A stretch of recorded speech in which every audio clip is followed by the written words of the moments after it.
So, dear students, today we are going to learn about percentage mass composition and molecular formula. Now, what is percentage mass composition? As this name suggests, percentage mass means let us take a molecule or a compound. Here we have Fe3O4. So Fe3O4 is made up of Fe and O, oxygen. We have three Fe atoms here. Now, if we are to calculate the mass of this Fe3, what we have to do? We have to take the mass of three Fe atoms, like mass of one Fe atom is 56. When we have to take a mass of three Fe atoms, we will multiply it by 3 into 56 upon the total mass of this molecule, that is 232 into 100. Then we got 72.4%. Like this we have to calculate. इसमें simply करना ये है कि percentage mass composition में जिसका mass percentage निकालना है, जैसे एक बार हम फिर से देख लेते हैं।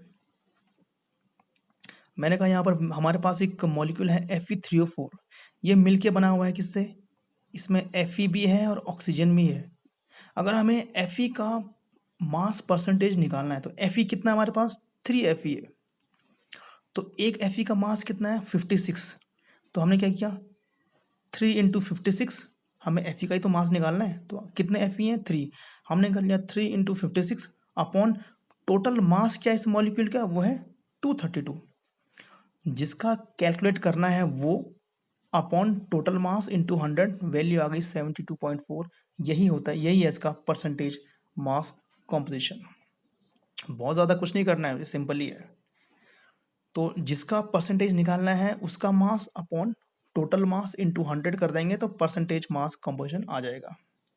फिर हम देखते हैं आगे molecular formula. Molecular formula simply means what are the actual number of atoms, what are the actual number of atoms of various elements which are present in a molecule।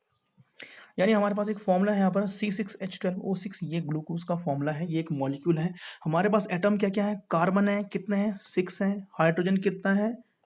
12 है। ऑक्सीजन कितना है? 6 है। ये एक मॉलिक्यूलर फॉर्मूला, यानी इस molecule में actually इतने एटम्स प्रेजेंट हैं। यानी कितने प्रेजेंट हैं? कार्बन के 6, हाइड्रोजन के 12 एंड ऑक्सीजन के 6। ये एक मॉलिक्यूलर फॉर्मूला है। अगर इस फॉर्मूले को मैं फर्दर डिवाइड कर दूं, यानी सिंपलेस्ट रेशो में कन्वर्ट करूं, जैसे मैथ्स में करते हैं ना, तो चलो करते हैं। सिंपलेस्ट कौन सा डिजिट है इसमें? 6 है। 6 1 जा 6, 6 2 जा 12, 6 1 जा 6।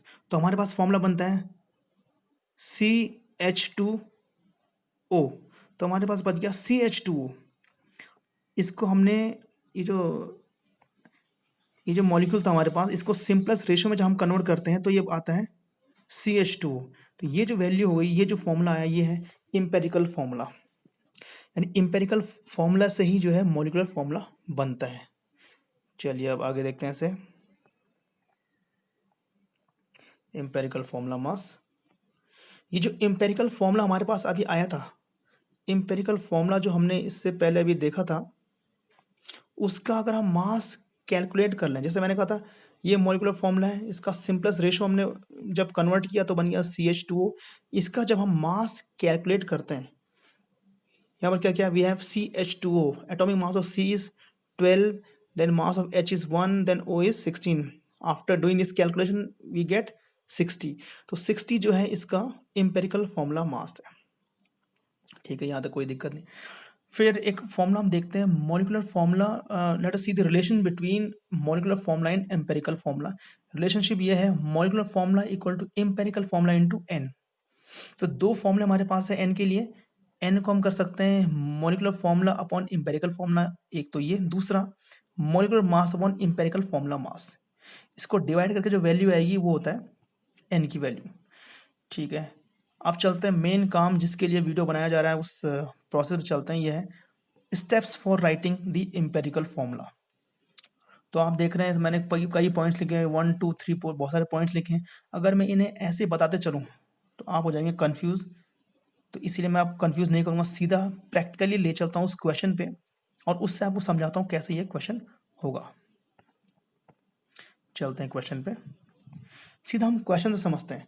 हमारे पास कहा गया है कि एक compound contains carbon 54.24%, hydrogen 9.05%, oxygen 36.71%। ये इस चैप्टर से बहुत ही इंपॉर्टेंट क्वेश्चन है और इस चैप्टर से आता है तो ये ज़रूर आता है। तो तीनों का मास परसेंटेज गिवन है। क्या क्या गिवन है हमारे पास? देखिए हमारे पास गिवन है कार्बन, बहुत ध्यान से देखेंगे इसे। कार्बन का परसेंटेज गिवन है 54.24, हाइड्रोजन का गिवन है, ऑक्सीजन का भी गिवन है। ठीक है, हमें इस तरीके से 6 टेबल्स बना लेनी है जो मैंने यहाँ बनाई हुई है। Element, percentage, atomic mass, relative number of moles, simple ratio, simplest whole number ratio. तो पहला मैंने लिख दिया एलिमेंट, दूसरा है उसका परसेंटेज कितना है, ये तो गिवन चीज़ है। थर्ड है एटॉमिक मास। अब हम क्या करेंगे, 2 और 3 को डिवाइड कर देंगे। तो 2 और जब हम 3 को डिवाइड करेंगे तो ये वैल्यू यहाँ पर आ गई 4.52। इसी तरीके से हम एच को भी करेंगे, परसेंटेज को डिवाइड करेंगे उसके एटॉमिक मास से। डिवाइड करने के बाद हमारे पास ये वैल्यू आती है जिसे हम रिलेटिव नंबर ऑफ मोल्स कहते हैं, ये वाली वैल्यू। तो हम क्या करेंगे, इन तीनों वैल्यूज में से देखेंगे स्मॉलेस्ट वैल्यू कौन सी है। 4.52, 9.05, 2.29। तो स्मॉलेस्ट वैल्यू जो है वो है 2.29। अब हम क्या करेंगे, इस स्मॉलेस्ट वैल्यू से इन दोनों को भी डिवाइड कर देंगे जो हमने यहाँ पर किया है। इन तीनों में से फिर से बता दूं मैं, इन तीनों में से ये है, ये है, ये है, इनमें से जो स्मॉलेस्ट वैल्यू था उससे हमने डिवाइड कर दिया तो हमारे पास क्या आ गया, ये आ गए। हमारे पास जो वैल्यू आ गई वो आ गई 241, ये चीज़ हमारे पास आ गई है। तो फिर हम क्या करेंगे, अब जो फॉर्मूला बनता है, देखो सी कितना है, C2H4O1, तो O वन सा O, तो ये बन गया C4H4O, ये हमारे पास बच गया। तो ये जो फॉर्मूला हमारे पास आया है C2H4O, इसे बोलते हैं एम्पेरिकल फॉर्मूला। अगर इस एम्पेरिकल फॉर्मूला का, ये जो एम्पेरिकल फॉर्मूला अभी हमने फाइंड किया है ये वाला, इसका हम मास कैलकुलेट कर लें जो कि हमने यहाँ पर किया है, इसे बोलते हैं एम्पेरिकल फॉर्मूला मास।